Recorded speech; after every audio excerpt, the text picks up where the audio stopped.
الحمد للہ الذی ہدانا لہذا وما كنا لنہتدی لولا ان ہدانا اللہ لقد جاءت رسل ربنا بالحق والصلاة والسلام علی النبی الأمی الخاتم لما سبق والفاتح لمن غلق المعلن الحق بالحق ابی القاسم محمد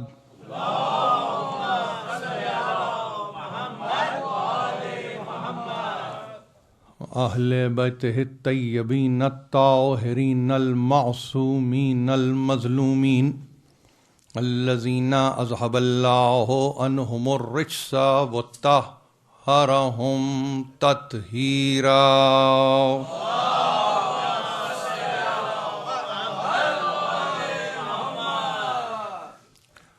عزیزان محترم، تذکرہ تطہیر کے عنوان کو قائم کرنے کی عزت حاصل کر رہا ہوں۔ میں نے عمداً خطبے کو جس مقام پر لا کے چھوڑا ہے وہ اس بات کا تقاضا کر رہا ہے کہ تذکرہ ہو، ذکر ہو، گفتگو ہو، اور اب جو کچھ بھی ہو وہ بسلسلہ تطہیر ہو۔ اس لیے پڑھے لکھے احباب کا مجمع ہے، اس عنوان کو جیسے ہی میں نے قائم کیا، یعنی تذکرہ تطہیر، ہر شخص کے ذہن میں جس آیت نے اپنی جگہ بنا لی وہ سورہ احزاب کی آیت ہے۔ ہم خاص طور پر ان ایام میں جن کے متعلق یعنی بروایات معتبر یہ کہا جاتا ہے کہ بنسبت جمادی الاولیٰ کے یہ ضعف رکھنے والی تاریخیں ہیں، لیکن چونکہ ہم داخل ہو رہے ہیں ماہ جمادی الثانی میں، تو ہر اعتبار سے یہ مہینہ منسوب ہے اس ہستی عالمیان سے جسے سیدہ کہا گیا۔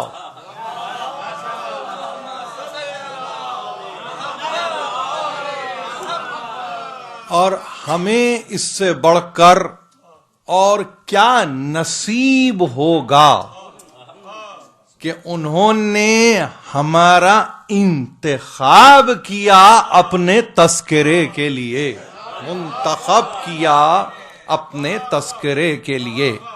اب وہ متکلم ہو یا وہ سامع ہو، وہ کسی بھی حیثیت میں ہو، طے یہ بات ہے کہ اس کا ہونا ضروری ہے۔ اب کچھ ایسی ہستیاں دیکھیے شب جمعہ میں ہیں جو ہماری نگاہوں سے پنہا ہیں مگر ہیں، موجود ہیں، وہ بھی اس تذکرے میں شامل ہیں۔ اور عنوان اگر آپ ایک مرتبہ پھر سنیں، وہ عنوان ہے تذکرہ تطہیر۔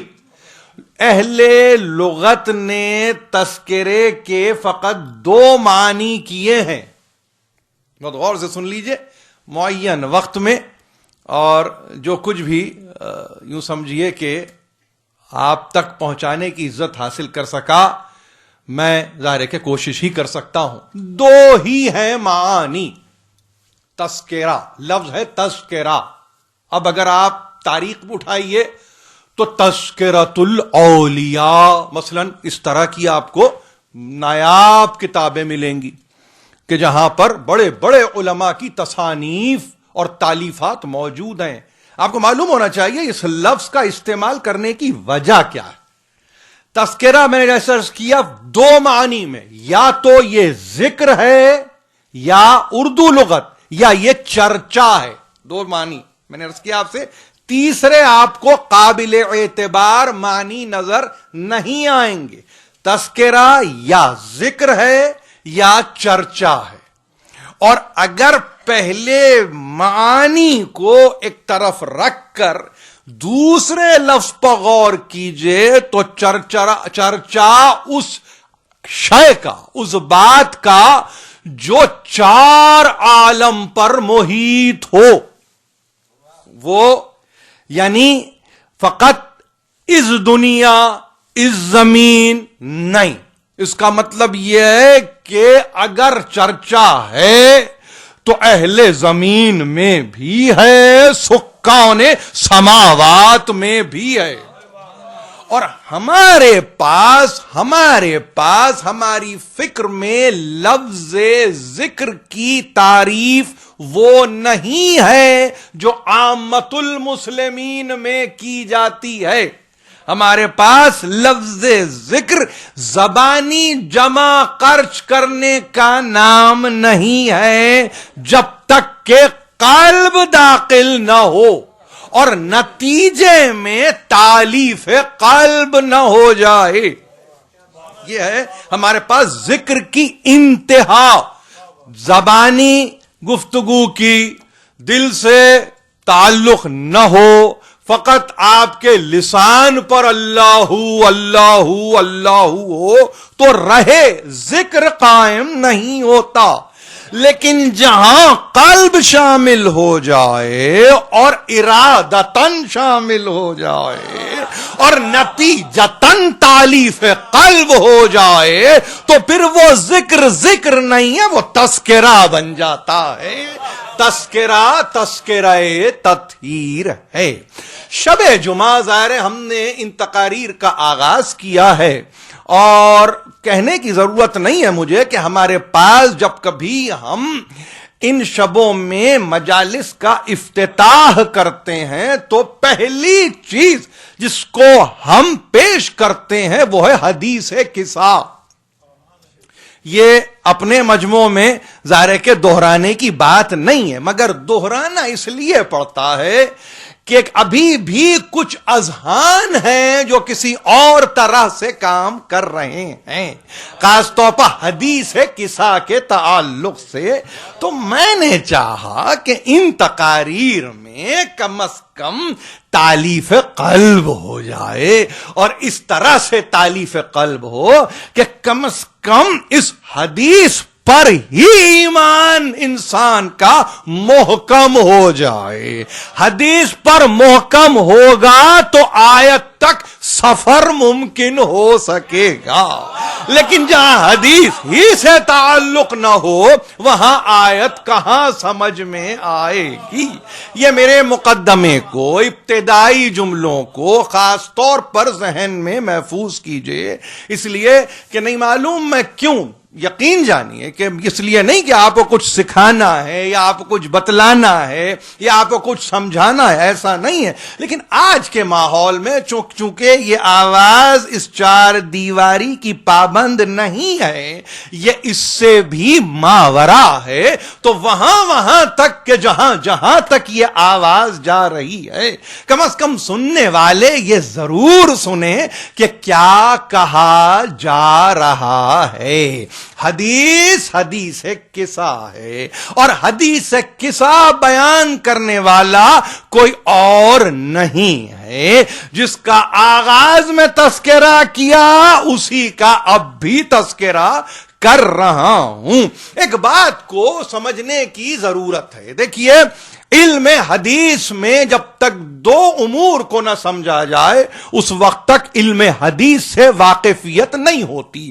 پہلی شے ہے علم درایت، یعنی اس کا مطلب یہ ہوا کہ جو حدیث ہے اس کو کیسے جانچا جائے، کیسے پرکھا جائے، کیسے ٹٹولا جائے، کیسے پہچانا جائے، اس علم کو علم درایت کہتے ہیں.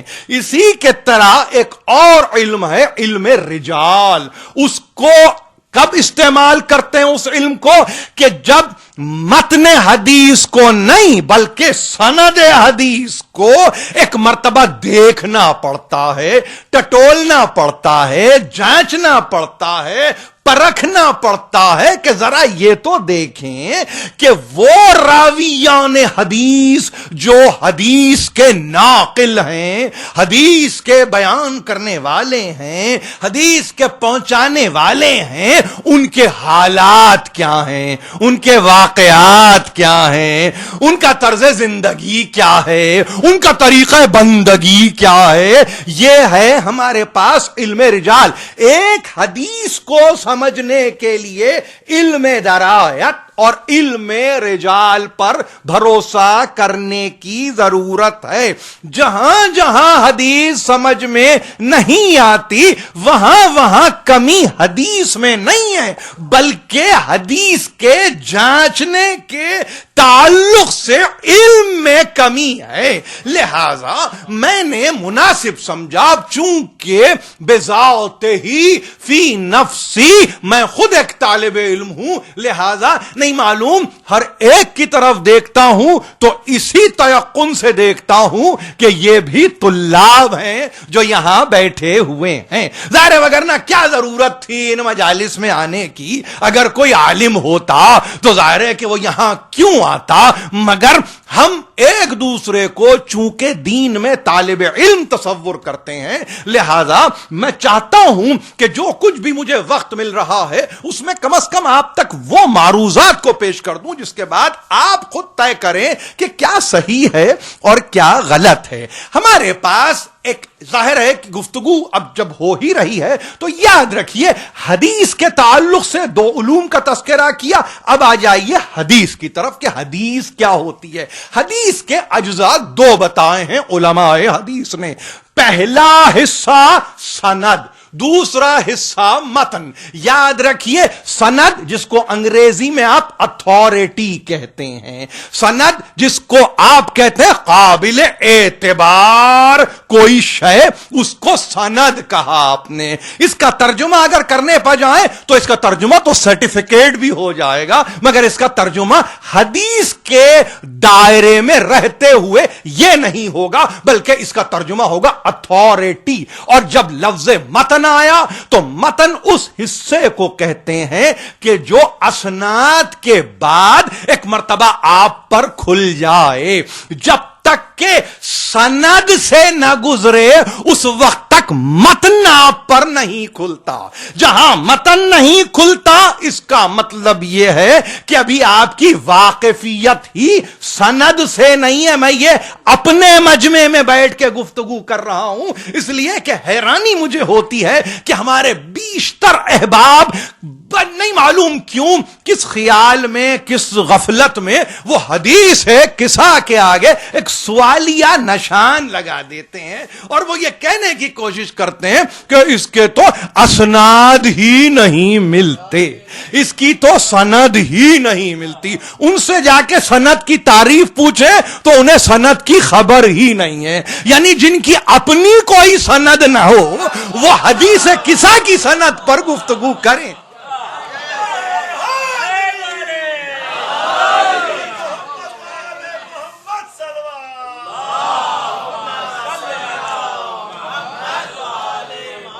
یہ 3 تقریریں ہیں، دیکھیے یہ 3 تقریریں ہیں.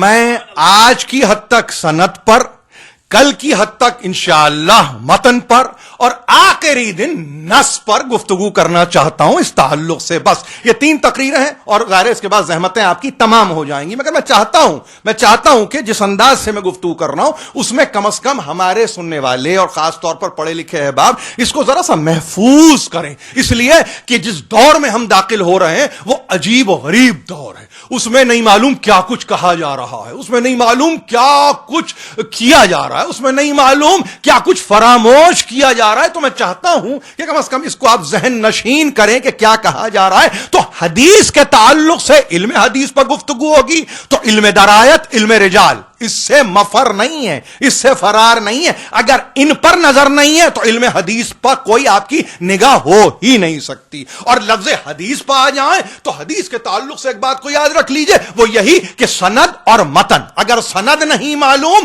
تو متن جتنا بیان کیجئے وہ متن ضائع ہے, وہ متن بیکار ہے. اسی لیے ہمارے پاس چین آف نریٹرز کی جب گفتگو ہوتی ہے یا اتھارٹیز کی جب گفتگو ہوتی ہے تو ان کے تشخص کو اتنا منوا لیا جاتا ہے کہ اس کے بعد اب اگر وہ کوئی بات مرفوع کہیں, یعنی درمیان کے نریٹرز کو نکال کے اب ایک مرتبہ براہ راست معصوم سے ملق ہو جائیں, تو چونکہ شخصی اعتبار اتنا قائم کر چکے ہوتے ہیں کسی کی مجال نہیں ہے کہ ملا باقر مجلسی سے پوچھے کہ اپنے چین آف نریٹرز کو بتاؤ, اس لیے کہ شخصی اعتبار سے باقر مجلسی نے اپنے آپ کو اس منزل کمال پر فائز کیا کہ دیکھو, پہلے یہ تو دیکھو میں کتنا عادل ہوں, پہلے یہ تو دیکھو میں کتنا ثقہ ہوں, پہلے یہ تو دیکھو میں کتنا ضابط ہوں. جب تک کہ یہ چیزیں نہیں دیکھی جائیں گی اس وقت تک شخص سمجھ میں نہیں آئے گا.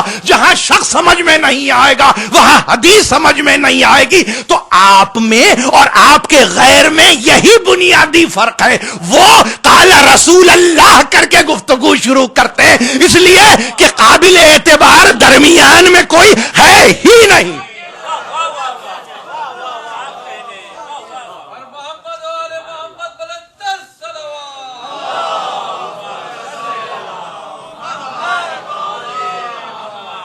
اور آپ کا مرتبہ کیا ہے؟ آپ کا مرتبہ یہ ہے کہ 12ویں صدی ہجری میں آنے والا عبداللہ ابن نور اللہ بحرینی, جن کی کتاب 100 جلدوں میں ہے, عوالم العلوم, یاد رکھیے یہ نام, عوالم العلوم, المعارف والاحوال من الآیات والکلام والاقوال. یہ ہے کتاب, یہ نام ہے کتاب کا, یہ کتاب کا نام ہے. اچھے اچھوں کی سمجھ میں نہیں آتا کہ یہ ہے کیا, اور اگر اس کو جا کے ذرا سا ٹٹولیں تو آپ حیران ہوں گے کہ اس کتاب کے تعلق سے اگر 1 لائن سنگل لائن کامنٹری آپ کو کہیں ملے گی تو آپ کو معلوم ہے کیا ہے.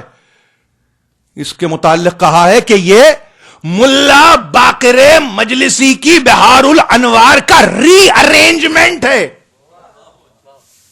اب ملا باقر مجلسی پرانی 25 جلدیں, فی زمانہ 110 جلدیں, یاد رہے آپ کو یہ بات. اور جب میں نے نام لیا یہ, یعنی کیا نام لیا میں نے, عبداللہ ابن نور اللہ بحرینی, کہیں بحرانی بھی ملے گا مگر بحرین حقیقتاً اصفہانی ہے. اب اگر تاریخ پر آپ کی نظر ہے تو اصفہانی یعنی اب تعلق قائم ہوا کس سے؟ علامہ مجلسی سے. اصفہان سے تعلق ہے, ملا باقر مجلسی کے شاگرد, اور انہوں نے اس حدیث کو, یعنی حدیث قصہ تو ہے مگر عنوان ہے میرا تذکرہ تطہیر, اس تذکرے کو لیا ہے کس سے؟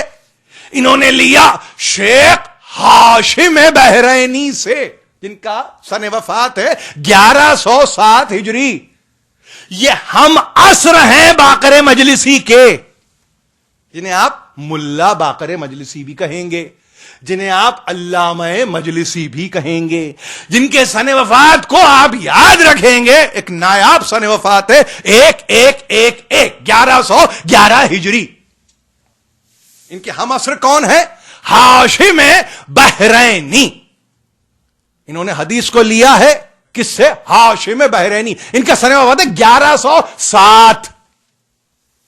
یعنی انہوں نے سبقت کی ہے اس جہان فانی سے اس جہان میں منتقل ہونے کے تعلق سے، ملا باقر مجلسی سے. یہ 1107، باقر مجلسی 1111. یہ نام یاد رکھنے کے قابل ہے اس لیے کہ یہ ہے آپ کا علمی اثاثہ. اور جہاں کمزوری واقع ہو رہی ہے حدیث کو سمجھنے میں، وہاں اصل میں ان ناموں ہی سے واقفیت نہیں ہے. ظاہر حدیث کے ساتھ مشتق کیسے پہنچی؟ کیا اب یہ وقت آ گیا کہ کوئی کہے کہ میری نانی نے مجھے حدیث کے ساتھ پہنچائی ہے یا میری دادی نے مجھے حدیث کے ساتھ پہنچائی ہے؟ کیا یہ وقت آ گیا امت پہ؟ اب نہیں. ہم تو علمی اساس رکھتے ہیں، ہمارا تو اثاثہ ہی علمی ہے. ہم جہل پر مبنی گفتگو نہیں کرتے. ہوگا سینہ بسینہ اپنی جگہ، اس سے انکار نہیں ہے، مگر معاملہ یہاں پہ ما کان اور ما یکون کا ہے. یہ معاملہ میرے آپ کے گھر کا نہیں ہے، یہ معاملہ ہی کچھ اور ہے. تو لہذا یہاں پہ نزدیکی قرابت داریاں اور رشتہ داریاں نہیں چلتی. بہت آسانی سے رسول کی رشتہ داریوں کو فراموش کیا، تو اب ہم اپنی رشتہ داریوں کو کہاں سے بیچ میں لے آئیں؟ لہذا علمی اثاثہ ہے جو آپ تک پہنچانے کی عزت حاصل کر رہا ہوں کہ جہاں پہ ہمارے پاس اس تذکرے کو پہنچانے والے صاحب عوالم العلوم، انہوں نے اخذ کیا، اٹھایا، برداشت کیا، لیا ہاشم بحرینی سے. انہوں نے اس تذکرے کو ماجد بحرینی سے لیا. ماجد بحرینی نے اس تذکرے کو مقدس اردبیلی سے لیا. اب یہ مقدس اردبیلی آپ کو نام تو بہت اچھا لگتا ہے، مگر صرف یہ بتاؤں کہ 993 ہجری میں گزرنے والا مقدس اردبیلی، جن کا نام محمد ابن احمد ہے، ان کا عالم یہ ہے کہ تمام علماء کا بالجمہور اتفاق ہے کہ یہ وہ عالم ہے کہ جس سے نہیں معلوم کتنی مرتبہ کلام کیا ہے حضرت حجت نے.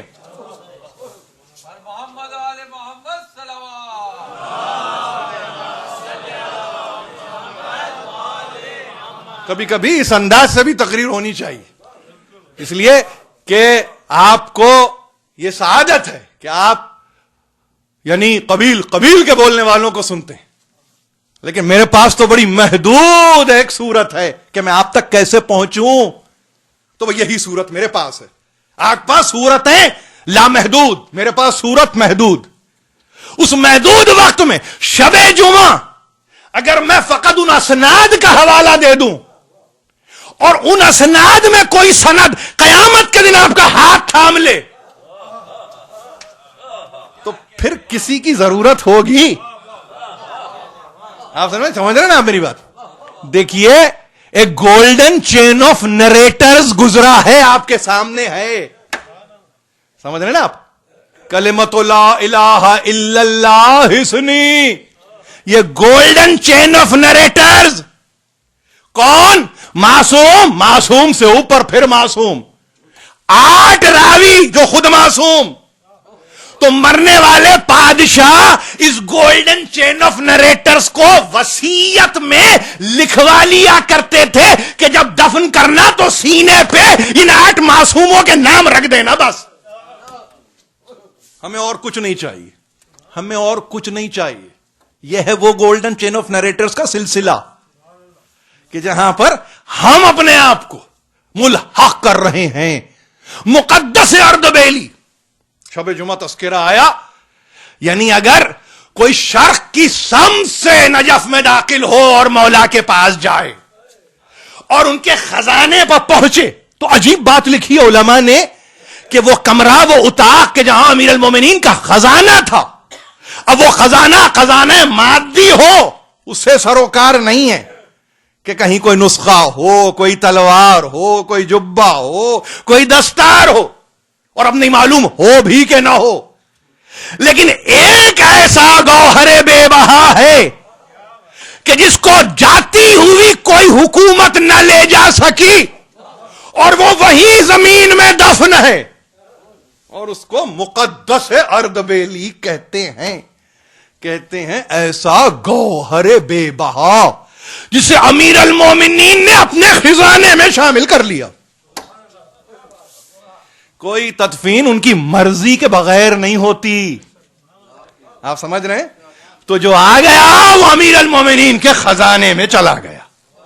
تو جو امیر کے خزانے میں ہو تو ظاہر وہی تو ہو سکتا تھا کہ جب تذکرہ کیا ہے تذکرہ کرنے والوں نے کہ جب چاہا مسئلے کو معلوم کریں، تو دکل باب نہیں ہے، سیدھا زری پہ جا کے زری کو تھام لیا اور کہا مولا جواب چاہیے.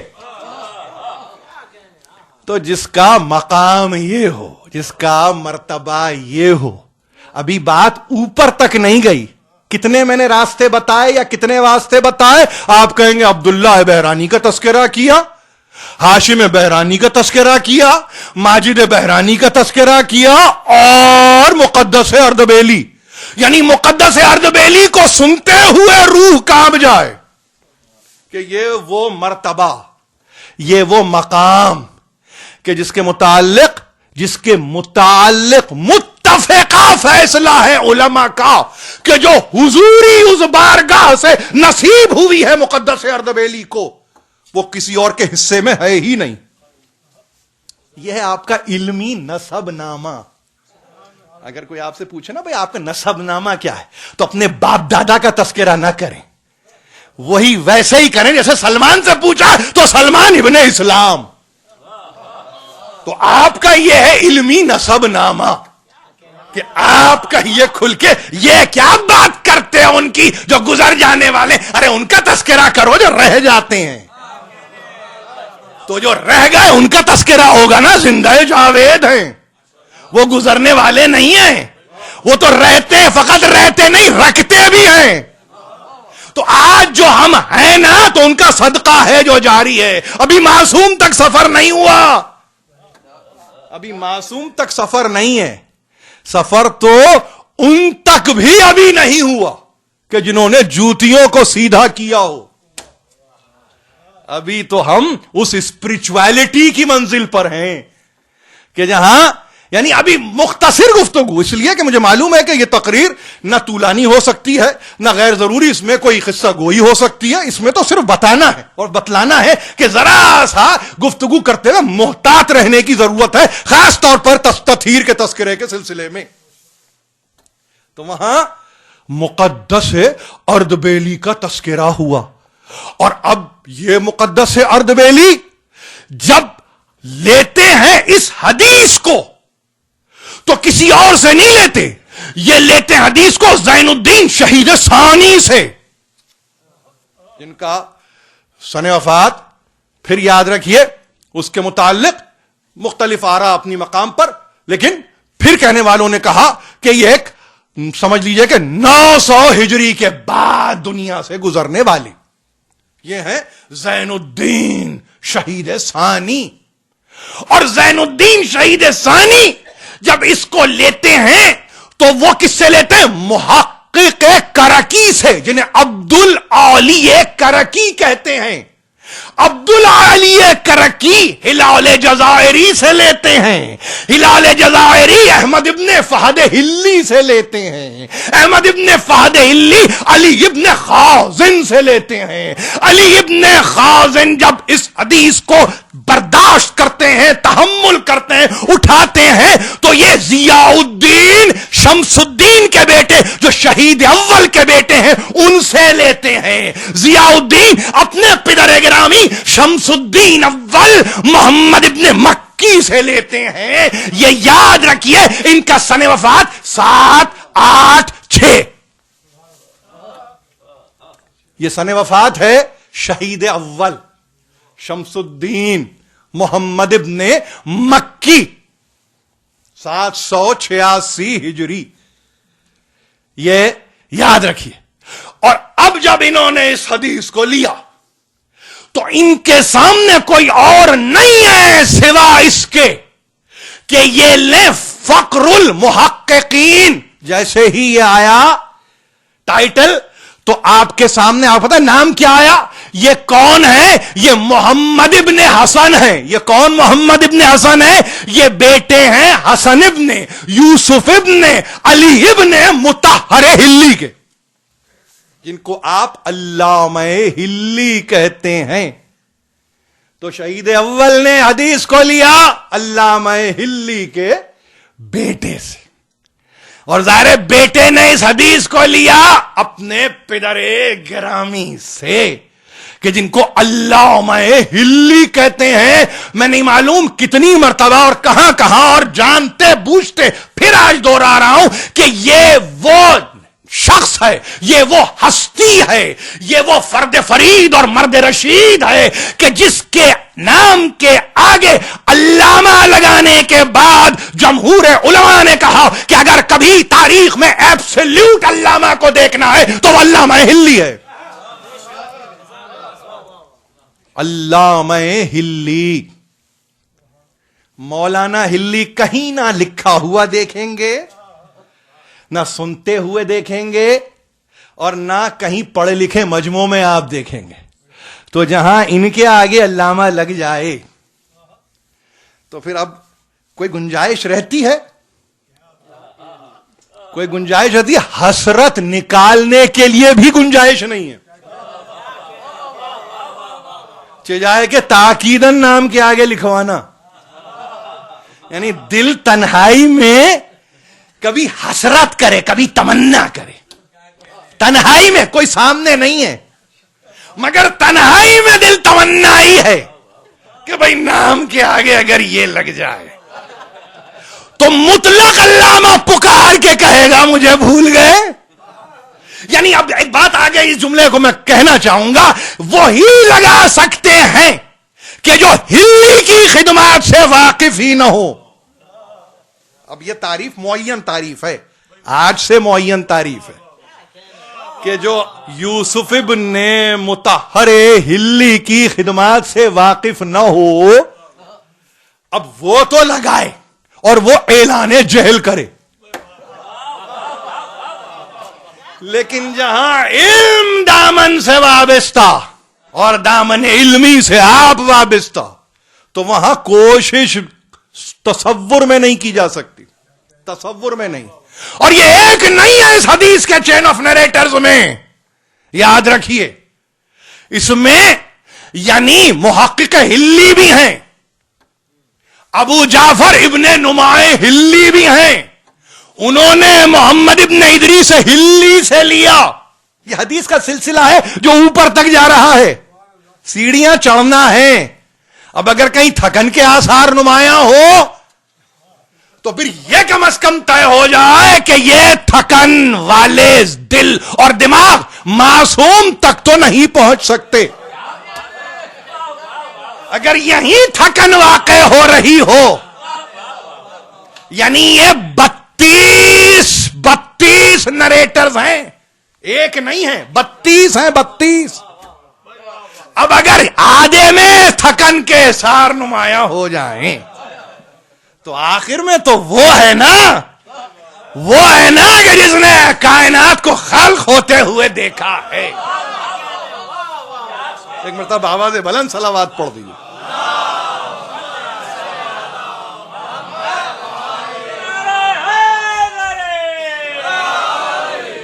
یہ روایت ابو حمزہ توسی سے کریں، ابو حمزہ توسی ابن شہراشوب سے روایت کریں. ابن شہراشوب روایت کو قائم جب کریں تو یہ روایت ایسے قائم نہیں ہوتی، یہ روایت قائم ہوتی ہے طبرسی سے، صاحب احتجاج، صاحب مجمع البیان. ان کا سن وفات ہے 548 ہجری. اور صاحب احتجاج طبرسی جب روایت کرتے ہیں تو وہ نقل کرتے ہیں محمد ابن حسن توسی سے، جو بیٹے ہیں شیخ الطائفہ ابو جعفر حسن طوسی کے، شیخ الطائفہ حسن طوسی کے متعلق یاد رکھیں، یہ وہ ہستی ہے کہ جو 400 احادیث کی کتابیں جنہیں 400 اصول بتایا گیا، ان میں جب 4 ناموں کو چنا گیا تو 2 کتابوں کے ساتھ شیخ الطائفہ ایک مرتبہ سامنے آ گئے، تہذیب اور استبصار۔ سن یاد رہنا چاہیے آپ کو، شیخ الطائفہ ابو جعفر محمد ابن حسن طوسی، ان کا سن وفات ہے 460 ہجری۔ شیخ الطائفہ جب روایت کو، حدیث کو، تطہیر کو، تذکرے کو، ذکر کو نقل کرتے ہیں تو شیخ مفید سے لیتے ہیں۔ شیخ مفید بیان کرنے کی ضرورت نہیں ہے اگر مفاتیح الجنان گھر میں کھلی ہے۔ کتنی روایات اور کتنی احادیث آپ تک ایسی ہیں جو شیخ مفید کے ذریعے آپ تک پہنچ رہی ہیں۔ اگر شیخ مفید نے یہاں روک کے کہہ دیا میں کہتا ہوں یہ ان سے منسوب ہے تو کافی ہے، مگر ہمارے پاس یہ طریقہ نہیں ہے، ہم نے کبھی بریدہ زندگی نہیں گزاری، یہ ہمارا علمی نسب نامہ ہے۔ جب تک یہ اپنے خاتمے پہ نہ چلے جائے اس وقت تک فاطمہ سمجھ میں نہیں آئے گی۔ یہ وہ ہستی ہے، تہذیب، استبصار، کمی نہیں تھی، کمی نہیں تھی، نہ کتابوں کی کمی تھی، نہ افراد کی کمی تھی، مگر جب علماء نے منتخب کیا، اور یہ انتخاب ایسا نہیں ہوتا کہ پسندیدگی پر مبنی ہو، نہیں، جب تک کہ اس بارگاہ سے اشارہ نہ مل جائے اس وقت تک کوئی توسی توسی نہیں، کوئی صدوق صدوق نہیں، کوئی کلینی کلینی نہیں۔ اور جب شیخ طائفہ اپنے اسناد میں یہ کہیں کہ میں نے اسے نقل کیا ہے، میں نے اسے شیخ مفید سے نقل کیا، اور شیخ مفید یہ کہے کہ میں نے ابن قولوہ سے نقل کیا، اور ابن قولوہ یہ کہے کہ میں نے محمد ابن یعقوب کلینی سے نقل کیا، 329 ہجری، یاد رکھیے یعقوب کلینی 329 ہجری، ان کا سن ولادت بھی یاد رکھیے، اس لیے کہ یہ ہمارے لیے انتہائی اہم ہستی ہے۔ 250 ہجری ان کا سن ولادت ہے، اور انہوں نے حدیث کی کتاب کو دینے کے بعد یہ نہیں کہا کہ یہ صحیح ہے یا غلط ہے، یہ نہیں کہا، یہ نہیں کہا، بلکہ کہا آنے والے ہر زمانے پر لازم ہے کہ وہ اپنے علم کی روشنی میں اس کو پرکھ لے، اس کو جانچ لے، اس کو پرکھ لے، اس کو جانچ لے۔ علم درایت کا آغاز ہے، یہ نہیں کہ میں دے رہا ہوں تو لے لو بس، نہیں، نہ کافی کی گفتگو نہ بس کی گفتگو، نہیں، میں تو دے رہا ہوں، مجھ تک یہ گوہر نایاب پہنچے، اب تمہارا کام ہے کہ اس کو دیکھو، اس کو پرکھو، اس کو جانچو، اور یہ تمہارا کام ہے۔ میرا کام، میں نے اسناد کے ساتھ چیزوں کو تم تک پہنچا دیا۔ محمد ابن یعقوب کلینی سے اوپر دو آپ کو اور سند کی صورتوں میں افراد نظر آئیں گے، علی ابن ابراہیم اور ہاشم ابن ابراہیم۔ یہ 2 نام یاد رکھیے، اس لیے کہ یہ وہ 2 نام ہیں کہ جن کو معیت حاصل ہے امام نہم و دہم و یازدہم کی۔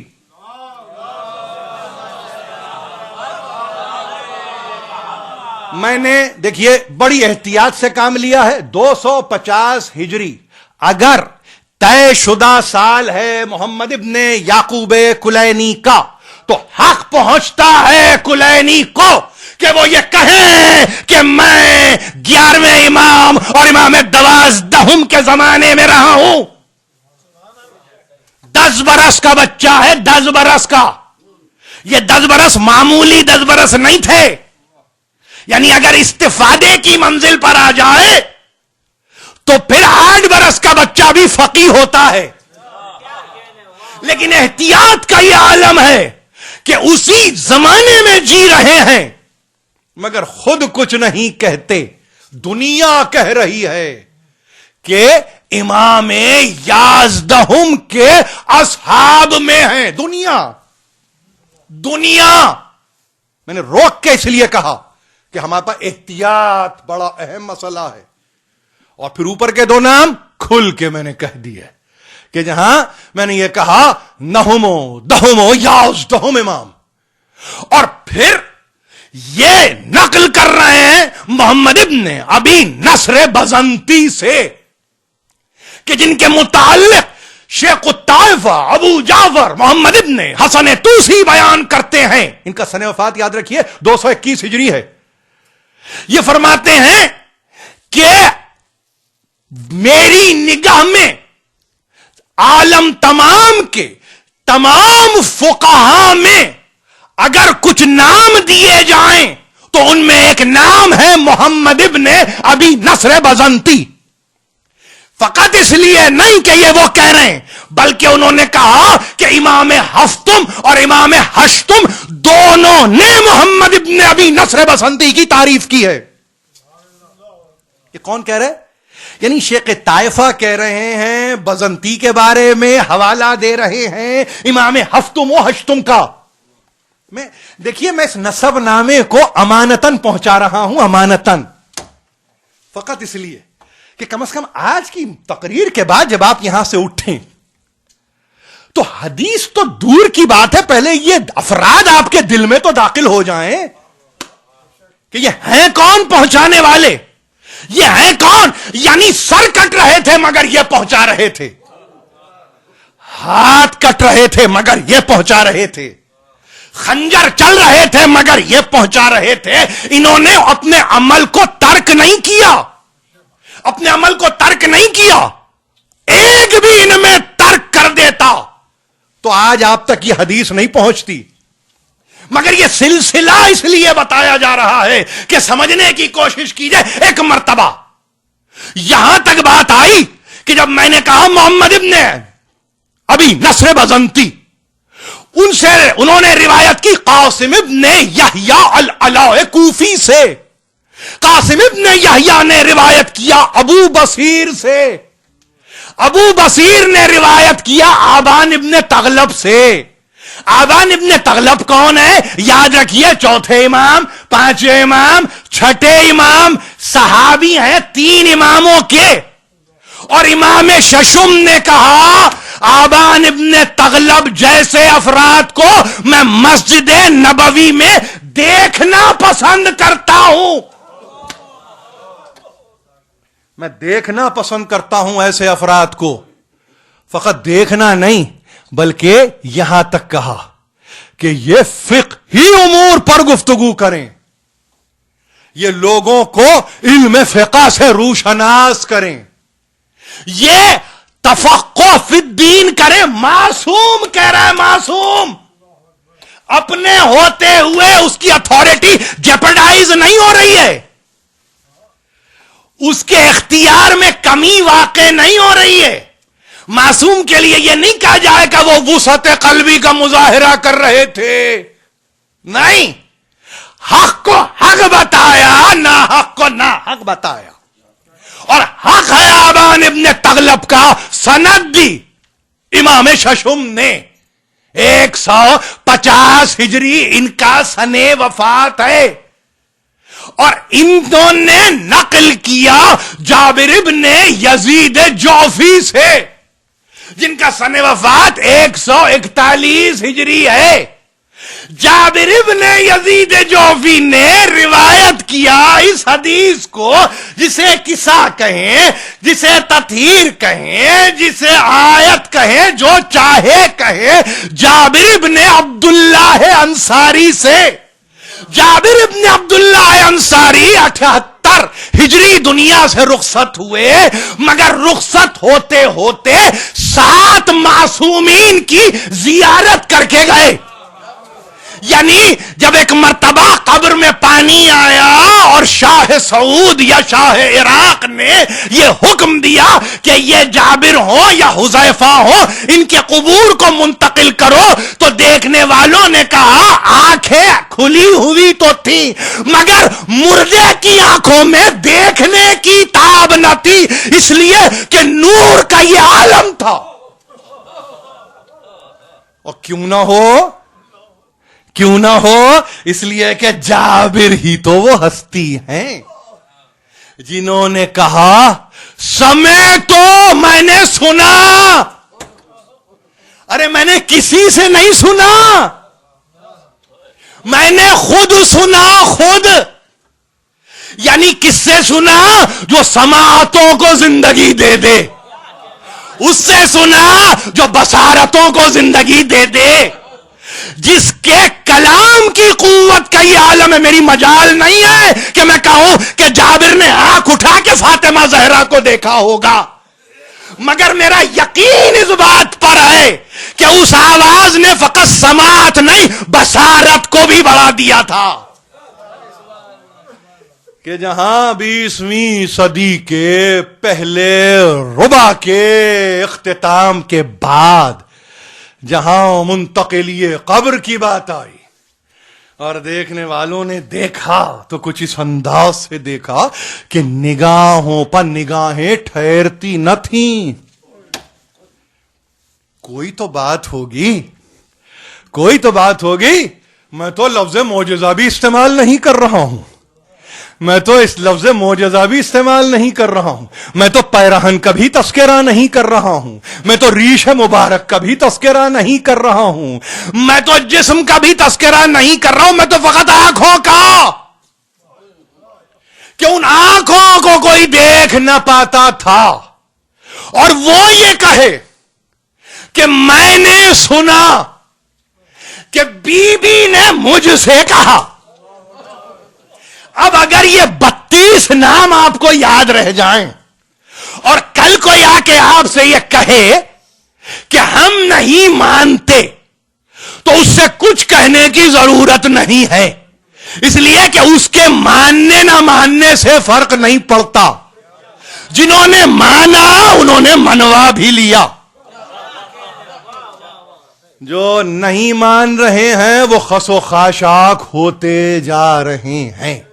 وہ غصہ کی منزل، جسے غصہ عربی میں غصہ، جسے انگریزی کا براہ راست ترجمہ کر دوں گاربیج، وہ غصہ میں تبدیل ہوتے جا رہے ہیں۔ ہوا چلی زمانے کی، وہ کچرا وہاں سے اٹھا وہاں چلا گیا، پھر ہوا چلی اس کچرے نے وہاں سے دھکیلا تو کہیں اور جا کے بیٹھ گیا۔ جہاں زندگیاں یہ ہوں وہاں کون معصوم تک پہنچے، اور پھر معصومات تک جو تمام معصومین کی جدہ ہو، جو تمام معصومین کی جدہ ہو۔ میں کیا کہوں، کچھ نہیں، کل کی تقریر کے لیے کچھ اور، مگر آج شب جمعہ جاتے جاتے فقط اتنا کہوں گا کہ ایک امام علی ابن ابی طالب نے نہیں، ایک امام علی ابن الحسین نے نہیں، ایک امام علی ابن موسیٰ رضا نے نہیں، ایک امام علی النقی نے نہیں، بلکہ جتنے معصومین، ہمارے پاس یہ نہیں ہے کہ ہم ہر ایک سے ٹٹولیں کہ کس نے کیا کہا، ایک نے کہا کافی ہے، مگر اب جو روایت نقل کر رہا ہوں چار ائمہ نے وقت واحد میں کہا، اور یہ کہا فاطمہ کی ہستی کو سمجھنا ہے تو سمجھو کہ قیامت کا دن ہوگا۔ بس تقریر ختم ہو رہی، قیامت کا دن ہوگا، ایک مرتبہ آواز آئے گی این فاطمہ الزہرا، فاطمہ زہرا کہاں ہے،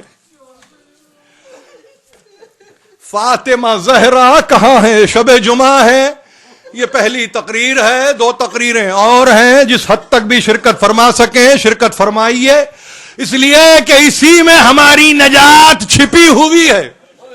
ایک مرتبہ آواز آئے گی تو اہل محشر کبھی یمین کبھی یسار کبھی خلف کبھی ورا دیکھیں گے تو دیکھیں گے کہ ایک ناقہ نورانی پہ سوار ایک ہستی داخل محشر ہو رہی ہے، اور داخل محشر ہوتے ہوئے ہاتف غیبی کی ایک آواز آئے گی، یا اہل المحشر غضوا ابصارکم حتی تجوز فاطمۃ الزہراء، اے اہل محشر اپنی نگاہوں کو نیچے کرو، اپنی نگاہوں کو نیچے کرو تاہی کہ فاطمہ زہرا گزر جائے، یہاں تک کہ فاطمہ زہرا گزر جائے۔ کسی نے امام صادق سے پوچھا، مولا یہ سب کو نگاہیں نیچے کرنے کا حکم کیوں دیا گیا تھا؟ ظاہر ہے کہ انبوہ کثیر میں نساء بھی تو ہوں گی، سب کو حکم کیوں دیا گیا؟ میرے مولا نے روتے ہوئے کہا، ارے سن لے سائل، میری جدہ اس عالم میں گزرے گی کہ جس کا کیفیت یہ کہ ہاتھ میں بابا کے دندان ہائے مبارک جو شہید ہوئے، ایک طرف پیرہن حسن مجتبی سبز قبا، ایک طرف جامع آلودہ خون حسین میں مبتلا، ایک طرف ناشا محسن، یہ الگ الگ نہیں، سب سوغات ہے جو لا رہی ہے محشر میں، اور اس طرح سے آئے گی کہ داور محشر کے سامنے آ کے ایک مرتبہ ناقہ نورانی سے کود پڑے گی اور فقط یہی کہے گی، بار الہ تیری کنیز آئی ہے اور حکم بینی و بین قاتل الولدی، آج تو فیصلہ کر دے میرے درمیان اور میرے بیٹے کے قاتل کے درمیان۔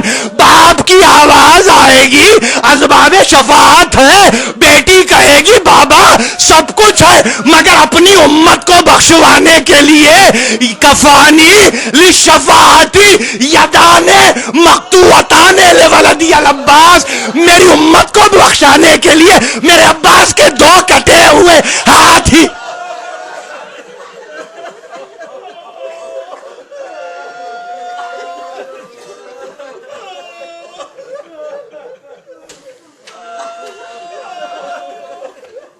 الہی و سیدی و مولایا و ربی، پروردگار اس قلیل توسل کو ہم سے قبول فرما، ہم میں جو پریشان حال ہیں ان کی پریشانیوں کو دور فرما، ہم میں جو بیمار ہیں شفائے کامل عطا فرما، ہم میں جو بے روزگار ہیں انہیں روزی مہیا فرما۔